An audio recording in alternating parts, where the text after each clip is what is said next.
Queridos, nós temos muitas pessoas especiais nessa noite. Acredito que cada um de vocês tem um lugarzinho especial no coração de Cristo. Mas hoje também nós contamos com a presença de pessoas que para nós também são muito especiais, convidados especiais.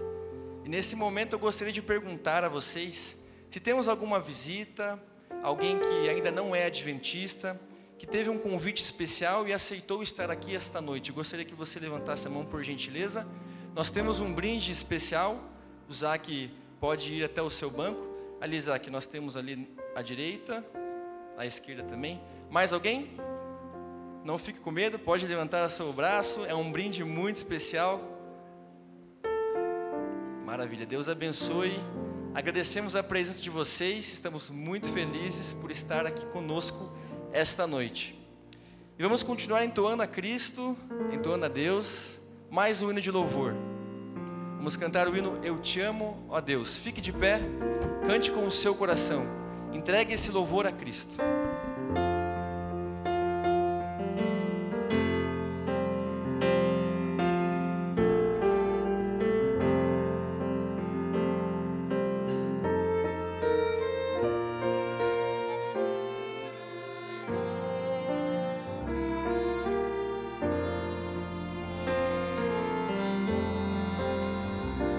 Eu te amo, ó Deus, ergo meu louvor, minha alma vem te adorar, Senhor, aceita este meu louvor, como gratidão por teu grande amor. Mais uma vez. Eu te amo, ó Deus, ergo meu louvor, minha alma vem te adorar, Senhor. Só a igreja. Aceita, pois, este meu louvor, como gratidão por teu grande amor.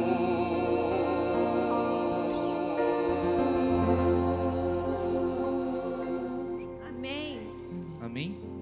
O nosso Deus é grande e merece todo o nosso louvor, nosso reconhecimento, por quem Ele é, por tudo que faz por nós, pelo presente precioso da salvação.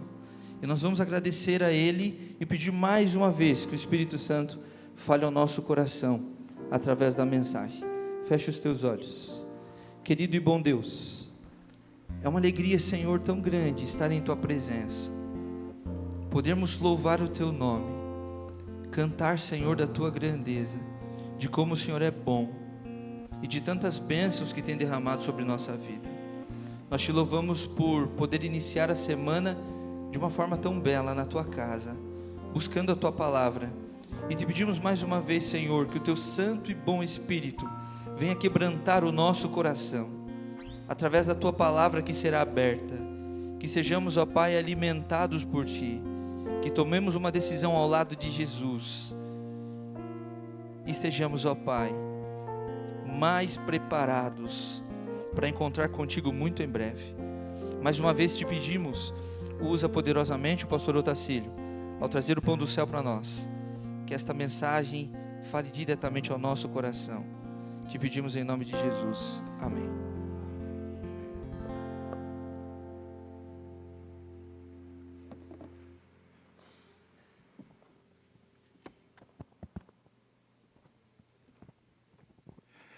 Uma boa noite. Eu estou muito feliz de poder estar aqui com vocês e especialmente de ter podido abraçar e cumprimentar quase todos vocês hoje na chegada. Eu comentava com alguns, hoje está bom para a gente se abraçar, porque está friozinho, né? Aquele nosso friozinho curitibano, num abraço que não é muito nossa característica, mas a gente pode inverter isso. A igreja está linda, o cenário está lindo, tem que tirar uma foto de vocês. Então, assim, eu vou contar até 3, no 3 você sorria, tá? Porque é o que vai ficar gravado nessa foto daqui. Eu gosto de foto por causa disso. Eu não tenho rede social, eu não faço postagens, mas eu gosto, nesse aparelho aqui, ele tem 1 tera, eu tenho quase 98 mil fotos aqui, e que eu fico tirando, e o pessoal que me conhece fica falando, o pastor não manda foto. Aí eu falo, quem quer foto, tira. Eu estou tirando a minha, vou guardar daqui a 10 anos, numa madrugada, em que eu acorde nostálgico, eu vou te mandar essa foto, e você vai chorar comigo de saudade do dia de hoje. Dramático ele, né? Mas a realidade, como é que tu está? Tudo bem? Que bom te ver, viu?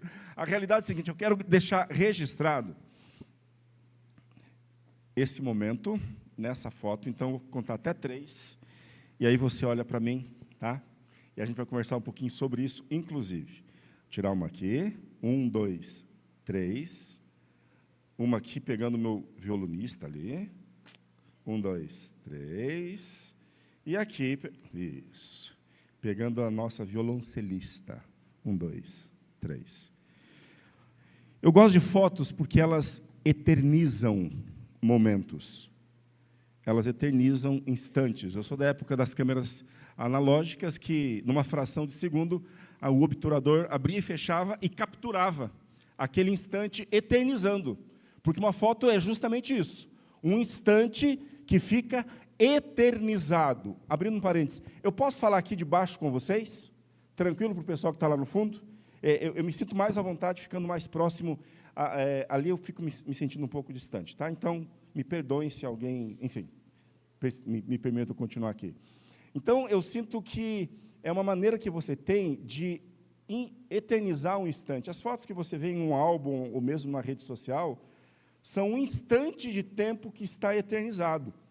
Lógico, você não precisa de fotografia para eternizar um instante. Existem instantes que estão eternizados no seu coração. Existem momentos da sua vida que, mesmo sem nenhuma foto ou nenhum registro fotográfico, você tem gravado isso na sua cabeça, no seu coração, para sempre. Eu não tenho a foto do dia em que eu peguei no Hospital São Vicente a Maressa, a minha filha, no colo pela primeira vez, no dia 1º de janeiro de 1999. Era meu aniversário de 24 anos. Sim, eu faço aniversário dia 1º de janeiro, que é dia do aniversário do meu pai. O meu pai e a minha filha nascemos no mesmo dia. Estão entendendo os fogos agora, dia 1º de janeiro? Sério, me faziam acreditar que o foguetório era comemorando meu aniversário, porque a gente não tinha dinheiro para fazer festa, aí, né, levava lá em cima na laje, tá vendo? Isso é para comemorar teu aniversário. Eu descobri que não era da pior maneira possível na escola quando eu contei para as pessoas que era sobre isso. E meus coleguinhas da pré-escola me fizeram acreditar que eu realmente era um iludido desde os 5 para 6 anos de idade. Instante eterno é isso. Eu não tenho uma fotografia da Maressa no meu braço, mas eu não esqueço. Quer ver um outro exemplo? Me permitam compartilhar com vocês um instante eterno. Alguém aqui tem 12 anos? Alguém tem 12 anos? Levanta a mão. Engajou pouco, né? Então vamos melhorar a pergunta. Alguém aqui já teve 12 anos? Agora engajou geral, né? Agora todo mundo, beleza. Então você consegue me entender. Quem já teve 12 anos vai lembrar dessa fase. Eu tinha 12 anos, 6ª série, na época era a 6ª série, equivalente ao que seria hoje o 7º ano hoje, né? A 6ª série. Eu estudava na escola adventista da Central, ficava ali na Carlos de Carvalho, atrás da Igreja Central. 2ª semana de aula, termina a aula da professora Dalca Bergold, e vai começar a 2ª aula, a aula de história com a professora Marian. Quando está naquele intervalo, vem um monitor e me chama, Otacílio, estão te chamando lá na secretaria. Fiquei sem entender o que era. Eu não sei se você é desses, mas até hoje eu tenho uma coisa assim, quando alguém fala, olha, fulano de tal, preciso falar contigo, eu fico, o que será que foi? O que será que é? Essa semana colocaram lá no grupo de pastores que tem uma escola de evangelismo. Aí o nosso evangelista, pastor Sérgio, colocou de maneira bem tranquila, olha, fiquem à vontade, quem tiver outro compromisso, fique à vontade para fazer. Eu pensei, eu tenho outro compromisso, tchau, escola de evangelismo, que eu tenho meus compromissos. E embaixo, o pastor Eliezer Ramos, nosso presidente, escreveu, se alguém tem outro compromisso, passe na minha sala e explique pessoalmente para mim. Aí eu escrevi embaixo, eu estava indo numa direção, mas depois dessa mensagem eu mudei de direção. Olá, escola de evangelismo, vou estar todos os dias. Eu não curto essa história, eu acho que desde a sexta série, é trauma, né? Ô Tacílio, aparece lá na secretaria. Cheguei na secretaria, estava meu irmão Júnior, minha irmã Daniele, de cabeça baixa, a Daniele estava chorando, eu não estava entendendo o que estava acontecendo, só para você entender. Júnior, eu tinha 12 anos, Júnior tem 14, Daniele tem 15 anos, naquela época. Eu não estava entendendo exatamente o que estava acontecendo, daqui a pouco eu ouvi a voz familiar da minha mãe, lá dentro da sala da diretora, a professora Mailene Moroz, junto com o Nelson, que era o tesoureiro, e eu só ouvi minha mãe falando assim, pois meus filhos não estudam nessa escola mais nenhum dia. E saiu. Quando ela saiu, ela falou, cadê as coisas de vocês? Minhas coisas estavam na sala. Falei, estão na sala. Pode buscar. Aí o monitor falou, não, pode deixar que eu busco. E eu não sabia, mas eu estava saindo da escola adventista na segunda semana da sexta série. Sem entender o que estava acontecendo, ali na calçada, minha mãe com a expressão séria, minha irmã chorava, minha mãe falava, filhos, olhando para frente assim, a mãe andou fazendo umas contas, e eu andei pensando que se eu economizar esse dinheiro da mensalidade, eu vou conseguir levar vocês na Disney. Um dia eu assisti aquele filme A Vida é Bela, um filme antigo. Para mim não é antigo, mas eu descobri que para os meus jovens é antigo, né? E fala a história de um pai que tentava de todas as formas mascarar os horrores da guerra para o filho. E eu vejo muito da minha mãe naquele filme, me emocionou muito. E naquela manhã, minha mãe quis convencer a gente que ela estava fazendo um excelente negócio. Na realidade, a gente estava saindo da escola adventista porque não tinha mais como pagar a mensalidade. E a minha mãe foi tentar fazer um acordo, que era o seguinte, que ela não precisasse pagar o ano anterior, que ela não tinha conseguido pagar, e que conseguisse bolsa de 100%. O pessoal da escola tentou um parcelamento, e ela, muito sentindo humilhada, não quis saber de nada, e prefiro tirar a gente da escola. As aulas já tinham começado, era a segunda semana de aulas, então nós fomos estudar numa escola municipal. Eu já tinha começado meus estudos até a terceira série, estudei na escola municipal Elevir Dionísio, ali na Vila Fani. Agora eu vou te fazer uma pergunta. Existem escolas públicas boas, sim ou não? Existem escolas públicas que não são boas? Seguramente. Existem escolas particulares boas? E escolas particulares não boas? Ok? Trigo e joio em todos os lugares. E você sabe que na rede pública, você precisa ir atrás da vaga. O ano letivo já começou. Onde é que a minha mãe vai encontrar a vaga para a gente agora? Na melhor ou na não tão melhor? Eu não vou falar o nome da escola aqui agora, né, porque, afinal de contas, é pertinho aqui, mas fui estudar. Fui estudar pertinho aqui. Sexta série, acostumado com a educação adventista dos anos 80, que quando tocava o sinal, a gente se formava e cantava Salve, salve a escola adventista. Tinha até o hino da escola adventista. Primeiro dia de aula na escola estadual. Agora, tocou o sinal, eu estou lá. Primeiro que eu estranhei que não tinha uniforme. Né? Cada um do jeito que queria. Sociedade alternativa total. Assim. Faz o que tu queres, é tudo da lei. Estava todo mundo nessa vibe. Assim. Tocou o sinal, eu esperando o pessoal se formar para cantar o hino da escola, os hinos pátrios que se cantavam nos anos 80, nada. O pessoal se empurrando, e eu sabia que eu tinha que ir para a tal da sexta série C. A sexta C. Beleza, me permitam reviver com vocês esse momento do meu primeiro dia de aula, porque meu instante eterno está ali dentro. Estou procurando a sala, daqui a pouco encontro lá, placa, sexta C. Olho ali no banco, na mesa da professora, a professora Glória, professora de geografia, tomando uma xícara de café e fumando um cigarro, porque nos anos 80, né, as pessoas fumavam em lugares públicos. Ela não está nem aí para os alunos. Eu, acostumado na escola adventista, que tinha ali a leitura, né, era feito culto, a leitura da meditação. Fiquei meio sem saber, mais perdido que cupim na metalúrgica, assim, procurando saber onde é que tinha um lugar. Daqui a pouco, onde é que tem um lugar, onde é que tem um lugar? Encontrei lá daquele lado um lugar atravessei na frente da professora, que ela nem olhou para mim, e tinha um lugar junto da parede, terceira carteira. Sentei, me permito sentar aqui. Eu vou precisar de você. Vem um pouquinho mais para cá, porque a gente tem que recriar aquela cena naquele dia. Vai só um pouquinho mais para lá. Isso. Me sentei na terceira carteira, meio sem graça, assim, totalmente envergonhado, aluno novo. Daqui a pouco, quando eu mal me acomodei, eu senti uma mãozinha no meu ombro. Faz a mãozinha no meu ombro, me ajuda aqui. Quando eu olhei assim para trás, ela estava sorrindo, exatamente como você está sorrindo. E, gente, eu tinha 12 anos, puberdade. Calma, olha só. Mas já deu spoiler, é por aí mesmo. Mas você precisa entender o contexto. É meu primeiro dia de aula numa escola estadual, mas não apenas isso. É meu primeiro dia de aula em que meu irmão Júnior, João Silvestre Porfírio Júnior, não está comigo na sala de aula. Meu irmão, ele assim, ele foi presenteado por Deus com um gene recessivo nos olhos, ele tem os olhos verdes. E eu tive que crescer vendo meu irmão. O problema não é ele ter os olhos verdes, o problema eram as minhas tias mesmo.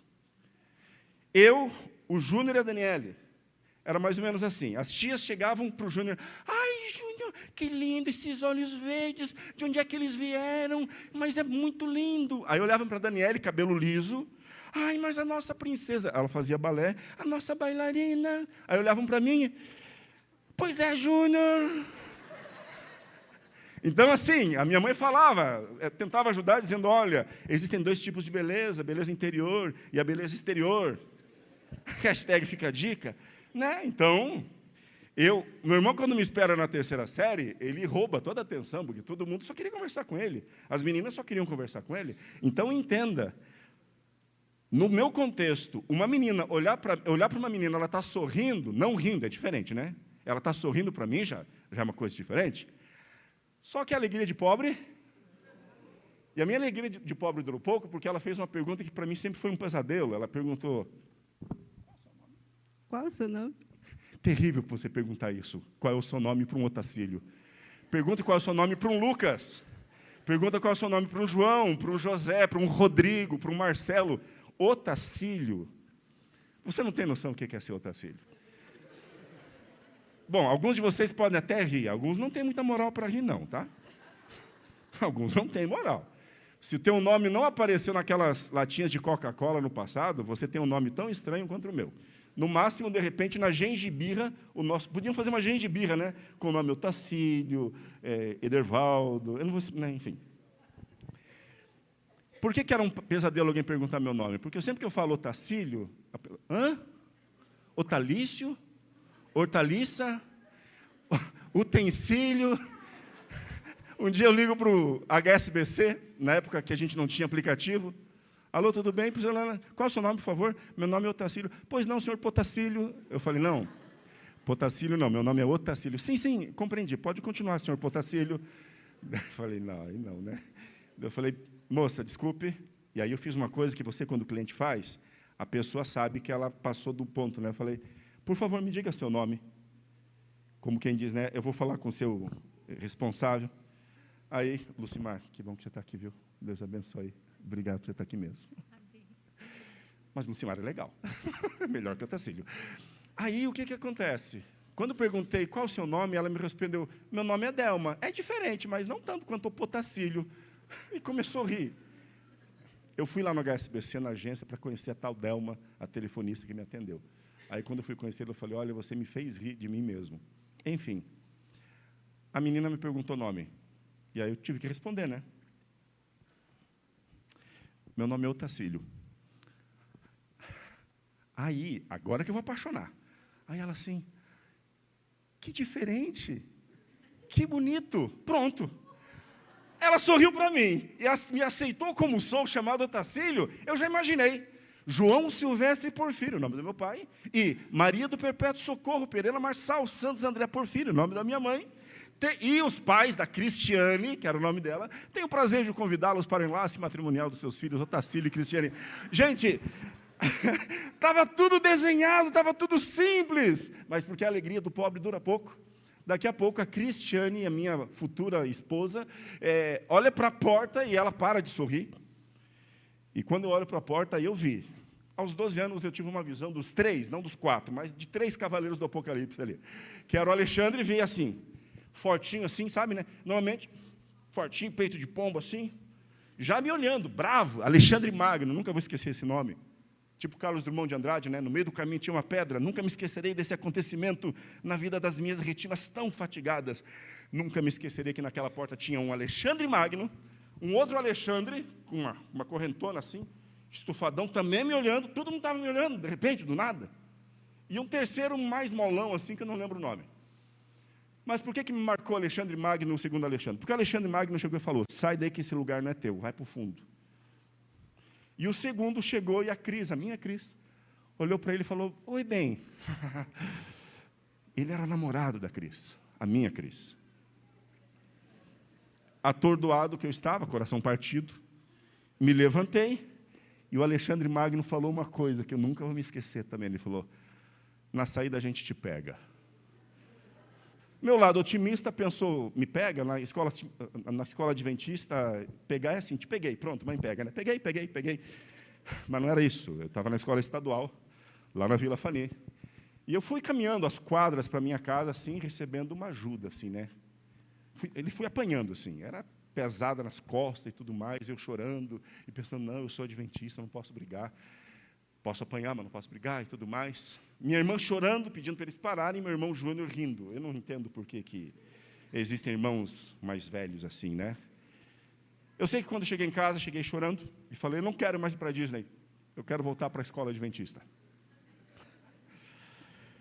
Era o horário do almoço, meu pai chegou da marcenaria, e junto com meu pai chegou meu irmão mais velho, Daniel. Daniel é o filho do primeiro casamento do meu pai.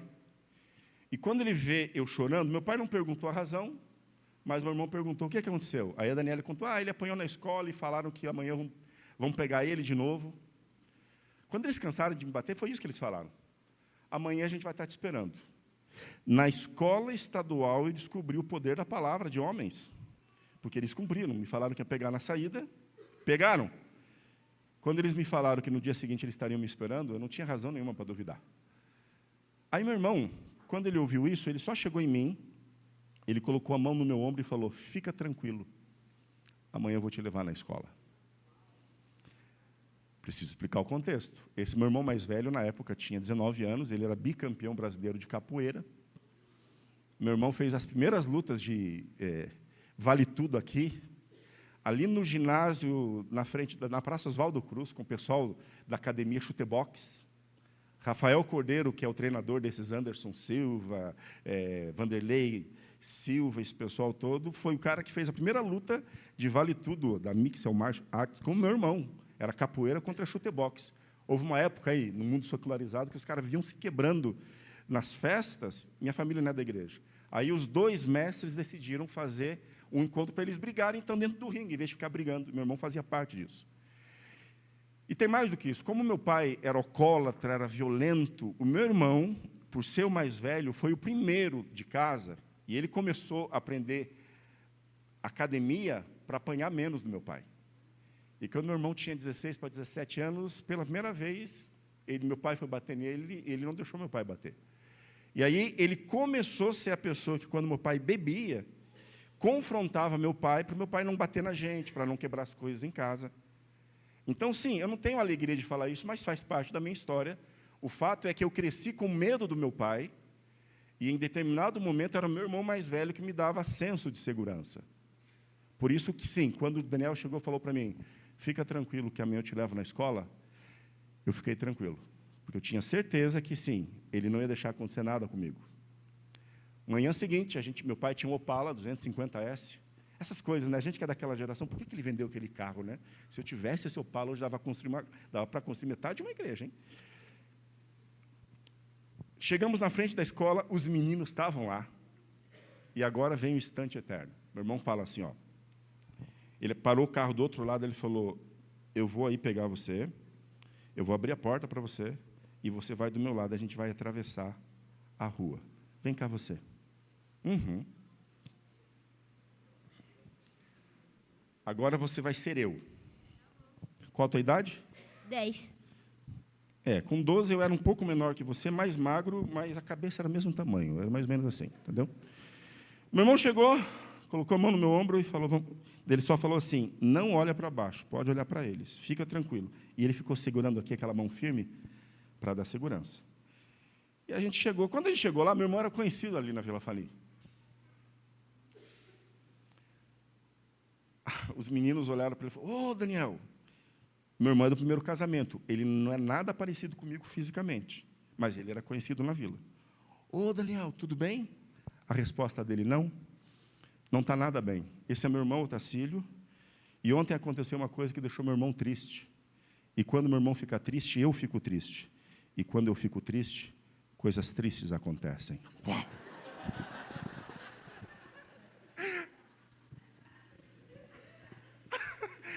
Uau, de onde ele tirou isso? Ele deu tempo, coisa de vila, né? Tem alguma coisa que vocês queiram falar para o meu irmão? Para que ele não fique triste, e ele não ficando triste, eu não fique triste, e coisas tristes não aconteçam com vocês? Ele foi perfeito. Mas não, desculpa, perdão. Blá, blá. Os meninos nunca mais me incomodaram. Obrigado. Você está entendendo? Esse, para mim, desculpe, eu me demorei um pouco contando todo o contexto para você entender que esse momento do meu irmão falando essa frase, dando essa intimada nos meninos, para o menino de 12 anos fragilizado que tinha apanhado, é um instante eterno. Eu não esqueço. Isso aconteceu em 1987. Gente, já se vão 38 anos. Agora conta comigo, contando segundos. Não. Esse aqui é meu irmão Otacílio, e ontem aconteceu uma coisa que deixou ele triste, e quando meu irmão fica triste, eu fico triste, e quando eu fico triste, coisas tristes acontecem. Ei, quantos segundos dura essa fala do meu irmão? O processo todo com as duas falas não dá 1 minuto. Isso no relógio, mas no meu coração isso dura já 38 anos. Você está percebendo? É um instante que extrapola a cronologia do tempo e fica eternizado.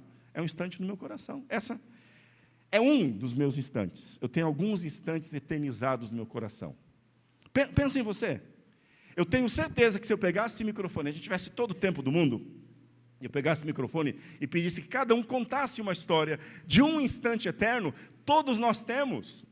Talvez tenha sido aquele sim diante do altar, talvez tenha sido aquele momento do primeiro beijo, aquele momento do retorno do filho que estava morando longe, aquele primeiro abraço, a formatura, o dia que você pegou o capelo e jogou para cima, sabe a vitória de anos e anos estudando. Nós todos temos muitos, e se você começa a fazer, eu lembro que teve uma fase, uau,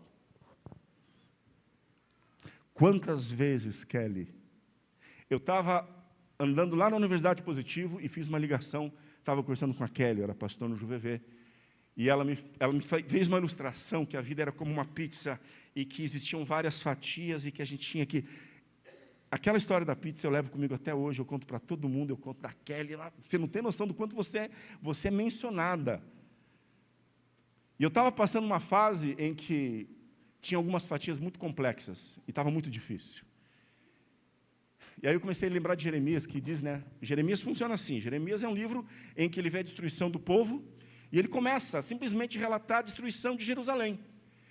E aquilo vai fazendo tão mal para ele, porque aquilo que você foca vai aumentando de tamanho, vai ficando cada vez maior, que daí chega na metade do livro, ele intencionalmente decide, quero trazer à memória aquilo que pode me trazer esperança. E aí que vem o primeiro texto, né? A misericórdia do Senhor é a causa de nós não sermos consumidos, porque ela se renova a cada manhã. E aí vem a outra metade do livro em que ele começa a focar o copo meio cheio, sabe? E uma época eu estava assim, muito triste com algumas coisas reais que estavam acontecendo, minha percepção estava muito focada nas coisas negativas, eu comecei a tentar buscar esses instantes eternos. E aí eu abri na época uma planilha no Excel para eu tentar lembrar, trazer à memória o que podia me trazer esperança. E eu percebi, uau, nós temos muitos instantes eternizados no nosso coração. E tal qual na geometria, em que uma linha é uma sequência de pontos, hoje eu entendo que vida é uma sequência desses instantes que fazem a vida valer a pena. E se eu pudesse, assim, eu tenho certeza que cada um de nós teria várias memórias. Tem coisa ruim, tem momentos difíceis, tem dores, tem traumas, mas quanta coisa linda, quantos instantes eternos que existem. Mas eu quero subverter. Não quero só focar na gente. Se a gente não pegasse esse microfone e nós falássemos, mas se a gente entregasse nas mãos de Deus, para Deus falar um pouquinho sobre os instantes eternos para Ele. Momentos na sua vida que para Deus estão eternizados. Sabia que a Bíblia fala disso? Tem pelo menos 2 textos que eu queria conversar com vocês agora à noite. Fica tranquilo. E já passou da metade do sermão, tá? Para te ajudar a pensar sobre isso. O primeiro deles se encontra em Jeremias, capítulo 31. Pega a sua Bíblia, Jeremias 31. E o outro vai estar no Salmo 139. Jeremias 31.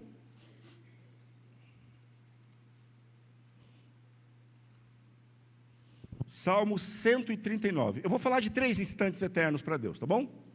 Para a gente ter uma limitação, porque eu quero me comprometer com o tempo.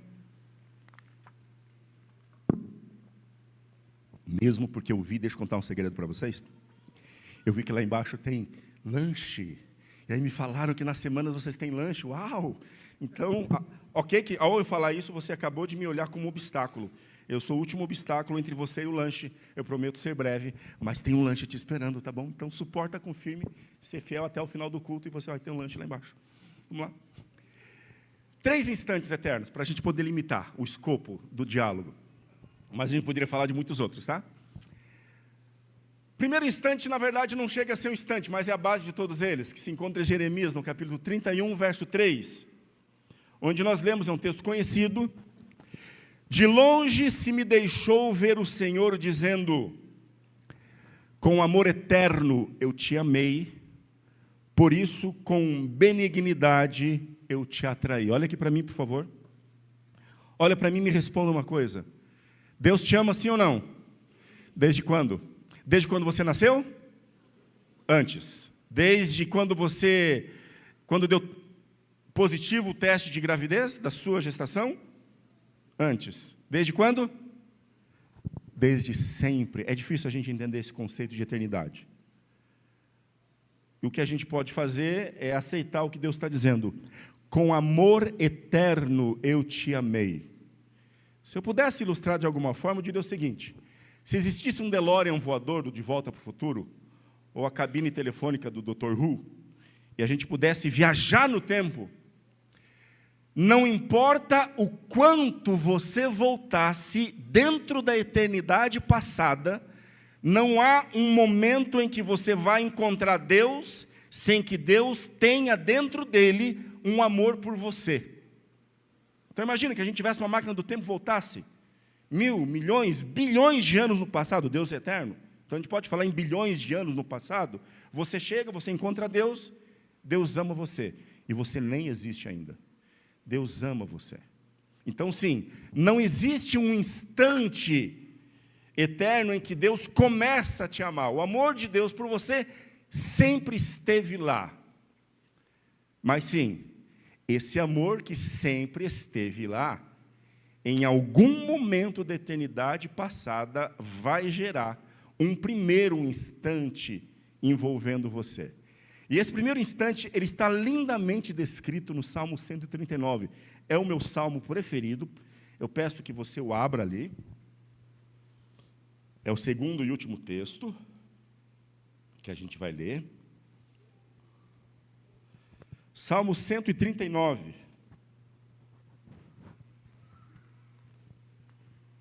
Vocês não têm noção de quanto eu estou feliz de estar aqui com vocês hoje. E de como eu amo poder falar do amor desse Deus e de como Ele realmente... É esse amor que salvou minha vida, viu? Às vezes eu sinto, me permita um parêntese, a gente fala e prega sobre tanta coisa importante. E não tenha dúvida, tudo que é falado nesse púlpito é muito importante. Mas o amor de Deus é o que dá sentido a tudo. A tudo, a tudo. Salmo 139, verso 13 em diante. Tu formaste o meu interior, me teceste no seio de minha mãe. Graças te dou, visto que por modo assombrosamente maravilhoso me formaste. As tuas obras são admiráveis, e a minha alma o sabe muito bem. Os meus ossos não te foram encobertos, quando no oculto fui formado e entretecido, como nas profundezas da terra. E Lucimar, ouça, porque isso é de Deus para você. O salmista dizendo: os teus olhos me viram a substância ainda informe, e no teu livro foram escritos todos os meus dias, cada um deles escrito e determinado, quando nenhum deles havia ainda. Eu estou com 50 anos e esse texto ainda me toca profundamente, porque esse texto chegou a mim numa época da minha vida que eu queria entender o porquê Deus tinha me criado. Veja, é um recorte da minha vida no passado, quando eu ainda morava com os meus pais, e não entendia porque eu tinha que viver naquela família, com aquele nome, com aquela situação, com aquele pai, com tudo aquilo. E aí, sabe o que esse texto está me dizendo? Os teus olhos me viram a substância ainda informe, e no teu livro foram escritos todos os meus dias, cada um deles escrito e planejado, quando nenhum deles havia ainda. Deixa eu compartilhar com vocês como é que eu entendi esse texto aos 13 anos de idade. Deus te ama desde sempre, então o amor de Deus por você sempre esteve lá. Mas você sabe que quem ama, quem aqui já amou ou ama? Levante a mão. Marido, levante a mão rápido, rápido, rápido, porque o último marido que ficou lá meio dormindo no sermão, a esposa deu uma encarada e, olha, enfim, levanta essa mão. Não quero criar problemas para você. Não quero criar demandas para a Santa Ceia em pleno domingo. O que acontece quando a gente ama, quando a gente se apaixona? Você vê que quando a gente está amando, a gente começa a sonhar? Começa a sonhar com o futuro junto. Você se apaixona por alguém, começa assim. Quando você se apaixona por alguém, é aquilo que aconteceu com a Cristiane. Porque ela sorriu, gostou do meu nome, eu já comecei a sonhar com casamento. Mas falando muito sério, quando você ama, você começa a querer o anseio de algo mais, e você constrói cenários futuros, sonhos. Um dia eu quero saber quem se apaixonou primeiro, mas o fato lindo, pastor e Kelly, que esse momento foi sonhado antes dele se tornar realidade. Então, o amor, primeira coisa que o amor produz, um sonho. E esse sonho, ele produz uma imagem. Quando você soube que estava grávida, não sabia nem se era menino ou menina, mas você já começava a sonhar cenários do bebê, menino ou menina, amarelo não, azul ou rosa. Você ficava assim sonhando. O amor de Deus produziu um sonho, e esse sonho produziu uma imagem. E essa imagem é descrita nesse verso, dessa maneira tão linda. Os teus olhos me viram quando eu não existia ainda. E sabe como eu entendi isso aos 13 anos? Eu imaginei, lógico, por favor, entenda, agora é uma licença da cabeça de um menino de 13 anos. Eu imaginei Deus um dia fechando os olhos, imaginando pela primeira vez. O que você acha que Deus imaginou pela primeira vez sobre você? Quando a gente fala de alguém, qual que é a primeira coisa que a gente lembra dessa pessoa? O que identifica uma pessoa? Que a gente reconhece uma pessoa pelo quê? Pela fisionomia. E aos 13 anos, a minha autoestima começou a ser curada, quando eu imaginei Deus visualizando o meu rosto, exatamente como ele é, ou era, aos 13 anos, e Deus olhando aquilo. Na Bíblia nos relata que, na semana da criação, Deus faz as coisas o que ele diz. Gostei, ficou bom. Aí, quando ele vê o homem, ele fala, ficou muito bom.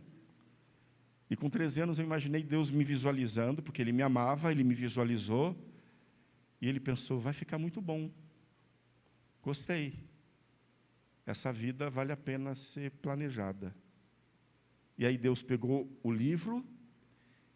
Eu ouvia falar de livro da vida, mas tudo que eu conseguia imaginar de livro da vida era um caderno, tipo um caderno universitário, em que Deus agora... Lembra que quando a gente fazia isso na escola? Dobrava uma folha para iniciar uma matéria. Aí Deus gostou daquilo que ele visualizou, ele falou, olha, para eu não esquecer, não que Deus esqueça, mas é um menino de 13 anos pensando. Deus me visualizou, ele gostou do que viu, ele sorriu, Ele falou, eu vou anotar isso aqui, gostei dessa ideia. Aí ele dobrou a folha e escreveu, ele falou, que nome eu posso dar para essa vida?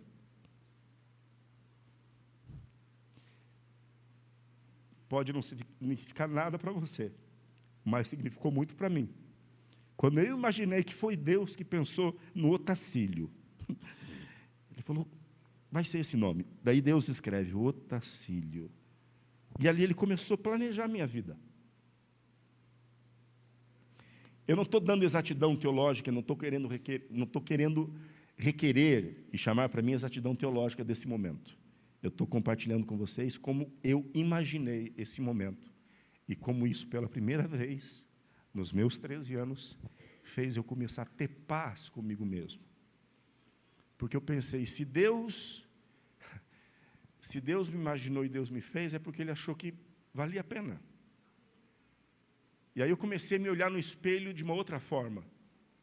Não por aquilo que as pessoas falavam, que é o que destrói a gente muitas vezes. Mas comecei a refletir sobre quem eu era pelos olhos de Deus. E aí que começa a aceitação. No teu livro foram escritos todos os meus dias. E aí eu comecei a imaginar Deus escrevendo várias histórias, mesmo as histórias mais tristes, porque Ele teve que permitir, e que na época eu não entendia, mas hoje eu consigo entender. O chamado de Deus para cada um de nós é um chamado encarnacional, porque Deus se fez carne, e Ele sentiu as nossas dores, e é pelas dores dele que nós somos sarados, pelas suas pisaduras somos sarados. Então, por favor, tudo aquilo que dói em você, se Deus permitiu, é para que nele, por Ele e para Ele, você possa abençoar vidas, porque tem muita gente sofrendo o que você sofre. Mas a diferença é que você tem uma esperança. Só que tem gente que tem a mesma dor, o mesmo sofrimento, mas não tem esperança nenhuma. Todos nós já comparecemos a velórios, todos nós sofremos com perdas de pessoas que amamos. Todas, mas o apóstolo Paulo diz em Tessalonicenses, queridos, não quero que vocês sofram como aqueles que não têm esperança. Nós também sofremos, porque a chuva cai sobre bons e maus, Deus não faz acepção de pessoas, mas nós temos uma esperança. E eu comecei a entender isso. Se Deus permitiu cada capítulo de dor na minha vida, e eu tenho uma esperança, eu olho para o futuro com esperança, era para que eu pudesse entender que quem tem as mesmas dores, quem foi filho de pai alcoólatra, quem tem experiência de abuso, quem tem experiência de violência física, quem sofreu tudo aquilo. E de repente a tua vida pode ser uma referência, porque a pessoa pensa, bom, ele me entende, ele também passou por isso. Ah, mas se Deus conseguiu ajudá-lo ou ajudá-la, Deus também pode me ajudar. Se Deus conseguiu restaurá-lo, pode me restaurar. Você está percebendo? As nossas dores podem abençoar vidas, mas a gente tem que permitir que Deus faça isso. Então, sim, eu consegui entender que quando Deus planejou minha vida, Ele sorriu. Entenda isso. Deus planejou a sua vida. Quando Deus visualizou você pela primeira vez, Ele sorriu. Você só existe porque Deus gostou da ideia que teve. Você só tem esse rosto porque Deus gostou do que Ele viu. E Ele achou bonito. E você é linda. Porque Deus te fez assim. E Ele quis te fazer exatamente assim. O teu cabelo é exatamente como Deus planejou que fosse. E por favor, igreja, vamos ajudar as pessoas a se sentirem bem com aquilo que elas não escolheram, porque foi Deus quem escolheu. Foi Deus quem escolheu a cor da pele, foi Deus quem escolheu a cor do cabelo, foi Deus quem escolheu o biotipo. Nós como igreja temos um dever moral de ajudar as pessoas a se sentirem bem com aquilo que Deus escolheu por elas. É muito complexo quando a gente faz com que as pessoas se sintam inadequadas de um padrão que nós estabelecemos. Isso coloca elas em dilema com a própria divindade, mas Deus que fez assim. Por que meu cabelo começou a ficar branco cedo? O meu cabelo começou a ficar branco cedo. É escolha de Deus. Então, se é escolha de Deus, está tudo bem. Me ajuda a deixar isso tudo bem. Não critica a cor do meu cabelo. Está percebendo? Estou falando assim como exemplo. Instantes eternos. Então, eu tenho certeza, para Deus foi um instante eterno quando Ele sonhou com a tua vida. Para Deus foi um instante eterno quando do sonho, Ele transformou isso em planejamento. E para Deus o terceiro instante eterno é quando isso que Ele sonhou começa a se tornar realidade. E é quando eu digo, é quando Deus dá o segundo sorriso em relação a você. Porque no dia que você nasceu, Ele sorriu, mas não foi a primeira vez. A primeira vez que Ele sorriu foi quando Ele sonhou e planejou o teu nascimento. Estava planejado. Quando o plano se tornou realidade, Ele sorri de novo. E eu fico pensando que Deus continua sorrindo. Toda vez que algo que Deus sonhou se torna realidade, Ele sorri. Se você for no meu WhatsApp e você for ler a minha bio no WhatsApp, é bem sobre isso. Buscando tornar reais os sonhos de Deus. Porque hoje eu consigo entender que tudo que a gente faz, absolutamente tudo que a gente faz na vida, a gente está fazendo alguém sorrir. Ou você faz aquilo que Deus planejou e aí Ele sorri porque deu certo o que Ele planejou, ou você faz o diabo rir. O diabo não sorri, ele ri de você. E ri de Deus, porque dele ri de maneira terrível, porque ele conseguiu frustrar um plano de Deus. Toda escolha, toda atitude, todo posicionamento na sua vida está fazendo um lado do conflito sorrir. Ou Deus ou o diabo. Quem que você quer que sorria? Pois bem, eu prometi que até 9h15 a gente encerrava. Falta 1 minuto para as 9, a gente vai encerrar antes das 9h15. Mas eu preciso contar uma última história para vocês. Eu tenho um Jeep, alguns de vocês sabem. Esse Jeep tem uma história, ele era do meu avô faleceu, eu comprei ele, reformei ele em 1998, meu avô faleceu. Eu reformei ele, passei 1 ano reformando, e a pessoa mais animada com esse Jeep era meu irmão mais velho, Daniel, o meu herói.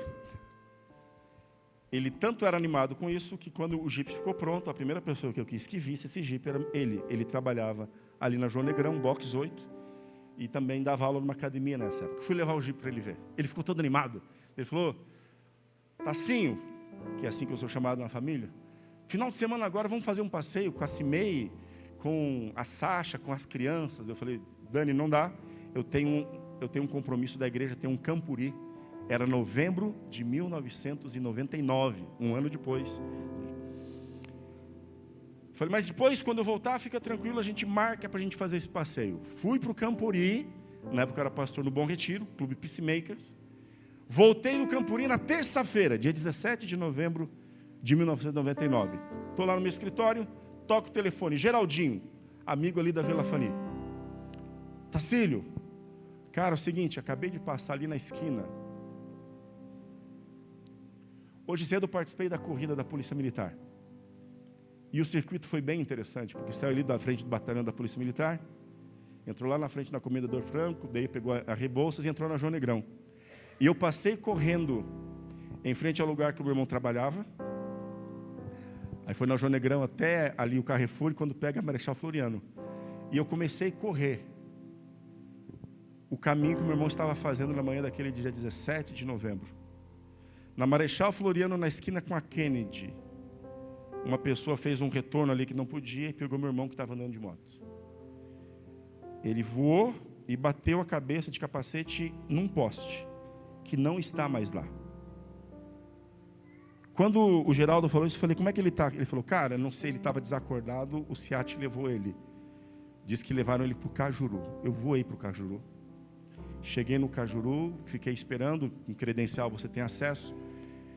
Esperei instantes que pareceram uma eternidade, até que o médico chegou e, enfim, para resumir, o médico chegou e deu a seguinte notícia. Olha, seu irmão não quebrou nada, mas ele teve um trauma importante, crânioencefálico, uma hemorragia cerebral. Se preparem para uma notícia ruim nas próximas 24 horas. Eu já era pastor. A única coisa que eu soube fazer naquela hora foi sair naquele jardinzinho ali de frente do pronto-socorro do Cajuru e clamei a Deus. Falei, Senhor, por favor, meu irmão não é da igreja, minha família não é da igreja, dá uma chance, me dá uma chance, eu não posso ter um familiar meu morrendo sem ser da igreja. E na minha cabeça fazia muito sentido. E me pareceu que para Deus fez muito sentido, porque as 24 horas viraram 48, viraram 72 horas, e a notícia ruim não veio. E no meu coração se acendeu uma esperança. Falei, já sei, ótimo, entendi, peguei a ideia. Peguei o código, como diz. Peguei a ideia. Por quê? Porque a minha família começou a pedir que eu orasse com a minha igreja, pelo meu irmão. Eu falei, é isso. Deus está permitindo isso para que a minha família se humilhe na presença de Deus. Aí Deus cura o Daniel, e aí a família reconhece que Deus é o único Senhor. E legal. Começamos a ficar com a minha sobrinha, 4 anos, porque a minha cunhada, a Vânia, ficava lá no hospital. O Daniel em coma. E no primeiro final de semana que a Sasha, minha sobrinha, 4 anos, ficou em casa, a gente ensinou ela a orar. Eu nunca vou esquecer a oração dela. Papai do céu, que meu papai acorde no Natal para me entregar meu presente. Linda, né? 17 de novembro, mas 17 de dezembro deu um mês, o Natal chegou, meu irmão continuava em coma. Aí a oração dela mudou. Papai do céu, que meu papai acorde no dia do meu aniversário para entregar meu presente. O aniversário dela, 30 de março. 30 de março. E eu ficava, assim, entenda, por toda a história da minha família, eu venho de um lar em que a gente nunca foi acostumado a verbalizar nada. Senti muito, mas verbalizar nada. E eu percebi, eu não sei se você já teve na iminência de perder alguém. Como vem a urgência da vida e do amor e dos sentimentos. Como eu tenho credencial ministerial, todo dia, pastor. Depois das visitas, eu dava uma passada no Hospital do Cajuru, visitava meu irmão.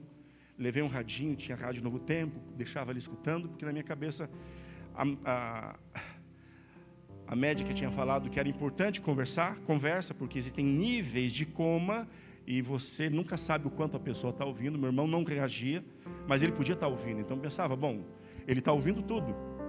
E aí eu descobri quanta coisa aqui dentro tinha que eu nunca tinha entregue para o meu irmão. Eu nunca tinha falado que eu amava. Na minha casa ninguém fala que ama. Mas a gente ama, só que não fala. E aí eu chegava assim no meu irmão, pegava na mão dele e ficava com vergonha, né? Ficava no ouvido dele falando, conversando, falando de Deus, falando da vida, agradecendo. Falava, Dani, eu te amo, muito obrigado por isso. Lembrei dessa história, do dia que ele me protegeu e tudo. E ia para casa, chorava, às vezes orava sempre. E sonhava. O meu sonho era assim. Que eu ia estar falando com meu irmão, porque eu falava no ouvido, só pedia assim, Dani, se você está me ouvindo, aperta a minha mão. Lógico, a coisa que eu mais esperava na vida era sentir meu irmão apertando minha mão. E eu sonhava com o dia em que meu irmão, eu sentiria o apertão na mão, porque eu falava com ele de olho fechado, por vergonha. Engraçado, né? As travas assim, emocionais que a gente tem. Aí eu estou conversando com ele, dizendo, Dani, eu te amo, se você me ouve, aperta a minha mão. Ele aperta a minha mão. Quando ele aperta a minha mão, eu olho, ele está abrindo os olhos. Ele está abrindo os olhos assim e me dá um sorriso. E esse sorriso me diz que está tudo bem. E que vai ficar tudo bem. Quando eu falo que eu sonhava, é literal. E sonhei isso por muitos anos. Mesmo depois do dia 30 de março, no dia do aniversário de 5 anos da minha sobrinha, quando meu irmão faleceu.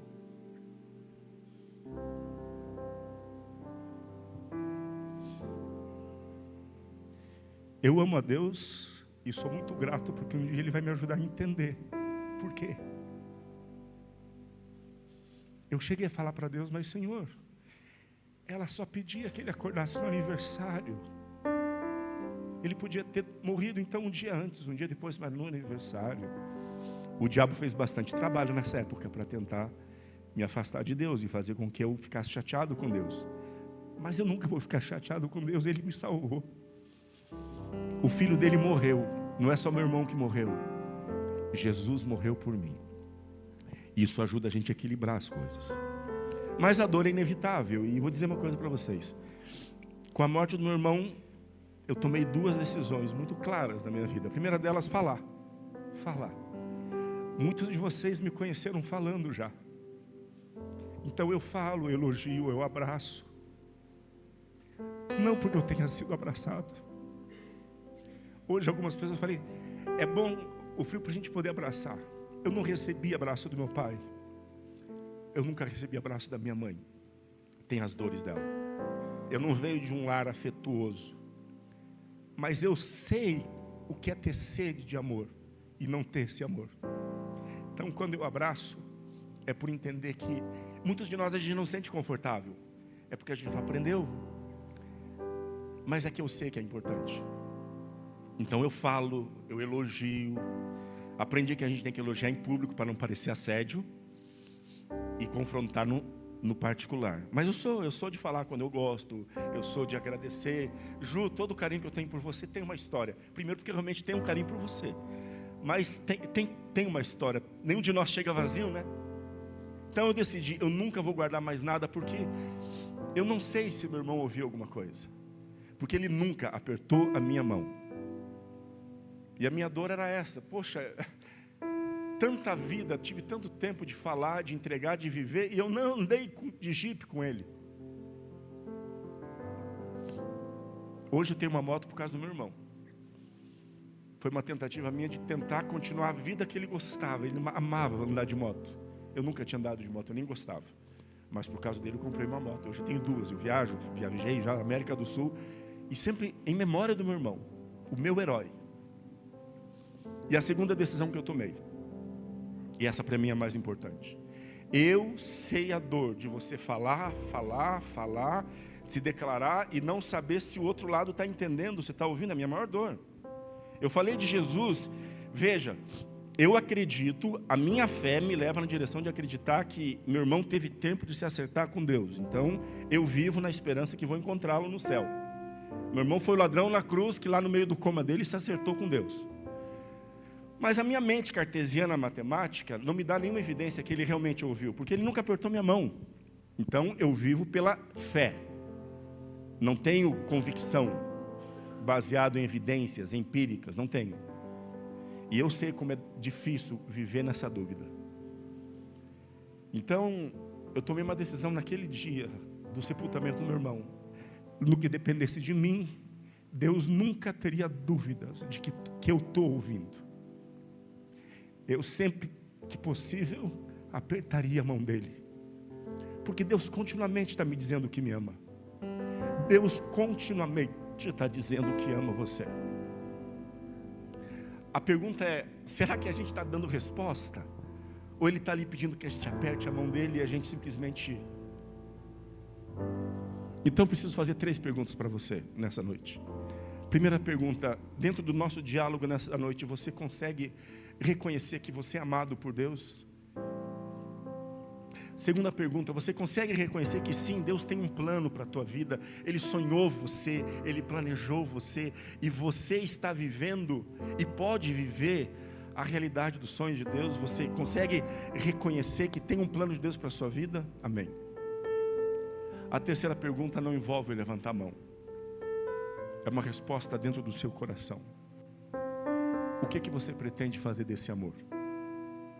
O que você pretende fazer de tudo que você está entendendo que Ele quer? Eu queria te convidar a você apertar a mão dele, a você dar algum sinal inconfundível, não apenas para Ele. Você pode falar, não, Deus sabe todas as coisas. Mas Deus tem um inimigo que não sabe todas as coisas e que julga você pelas tuas atitudes. Deus sabe o que vai dentro da alma, Deus sabe o que vai no coração, o diabo não. O diabo só vê as tuas escolhas. E cada escolha sua vai fazer ou ele rir de Deus, ou Deus sorrir. Então a terceira pergunta é essa: quem que você quer que sorria pela tua vida? Você quer que a sua vida produza um sorriso no rosto de quem? Eu te garanto que Deus merece. Ele deu tudo de si para que a gente pudesse estar aqui nessa noite. Eu penso que Ele merece. E eu quero humildemente dedicar essa semana da minha vida, mais essa semana para Ele. Eu quero que essa semana que a gente se encontre a cada noite seja uma forma da gente dizer: Senhor, a gente está se encontrando lá na igreja porque a gente quer Te adorar, a gente quer Te glorificar. A gente podia fazer um monte de coisa, mas eu quero tomar uma decisão. Nessa semana eu quero toda noite estar lá, apertando a mão de Deus. Eu quero ouvir desse plano, eu quero entender o que Ele tem para mim, e eu quero sorrir de volta, tendo a certeza que Ele está sorrindo para mim. Se é o teu desejo, tome essa decisão no seu coração. Obrigado pelo tempo, obrigado por emprestar o teu ouvido. Eu espero te ver de novo amanhã. A gente vai ouvir uma música agora antes da oração. E meu sincero desejo é que nessa música teu coração possa assentar tudo aquilo que a gente conversou.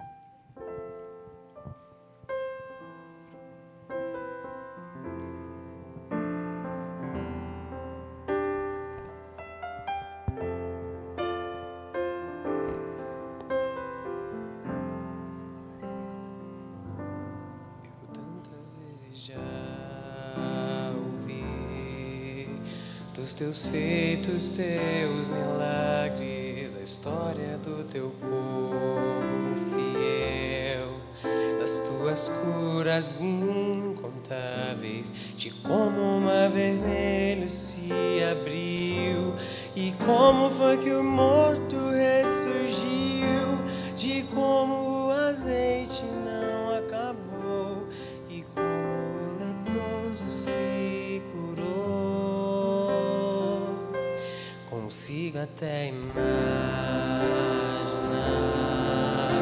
Israel lá no deserto, a nuvem protegendo do sol e o fogo aquecendo a noite. Eu fico extasiado ao ouvir e até me emociono em pensar, mas eu te peço agora, meu bom Pai, venha minha vida transformar.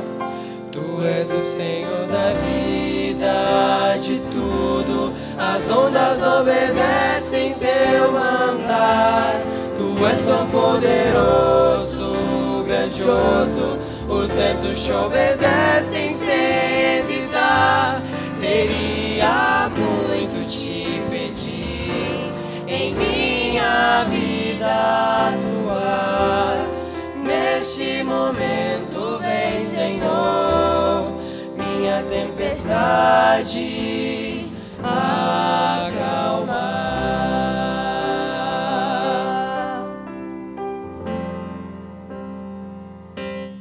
Vou ter a mesma fé destes homens do passado, saber que tu aqui estás, sempre presente ao meu lado. Eu quero te enxergar em meio à dor, eu enxergar teu amor. Se o mundo insistir em te negar, eu quero estar em pé e te adorar. Tu és o Senhor da vida, de tudo as ondas obedecem teu mandar. Tu és tão poderoso, grandioso, os ventos te obedecem sem hesitar. Seria muito te pedir em minha vida atuar. Neste momento vem, Senhor, minha tempestade acalmar.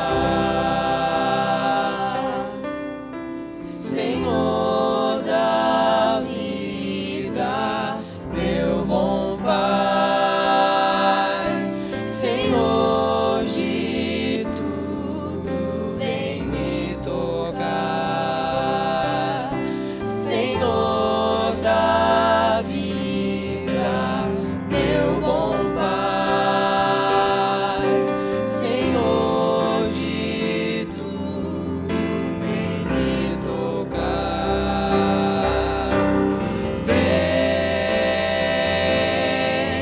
Vem me tocar.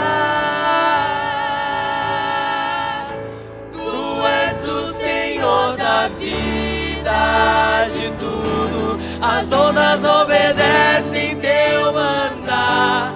Tu és tão poderoso, grandioso, os ventos te obedecem sem hesitar. Seria muito te pedir em minha vida atuar. Neste momento vem, Senhor, minha tempestade acalmar, acalmar. Tu que és o Senhor da vida, de tudo, de todos.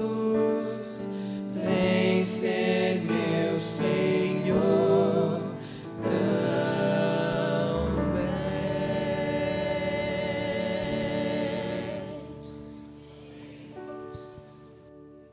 Feche seus olhos. Obrigado, Pai, pelos momentos na sua presença, nessa noite, na companhia de nossos irmãos.